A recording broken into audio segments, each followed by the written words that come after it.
முருகப்பெருமானுக்கு மொத்தம் 3 மயில்கள் இருக்கிறது.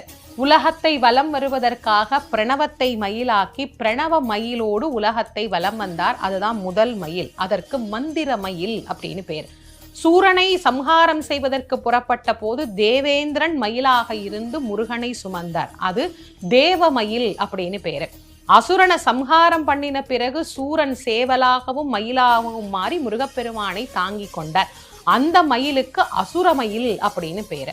ஆக 3 மயில்ல ஏறி வரக்கூடியவர் முருகன். இது எல்லாத்துக்கும் மேல நம்முடைய மனதை முருகன் ஏறுவதற்கு தகுதியான மயிலாக நாம் மாற்றிக்கொண்டால் நம் மனத்தின் மீதும் அவன் எழுந்தருளி நமக்கு அருள் புரியும்.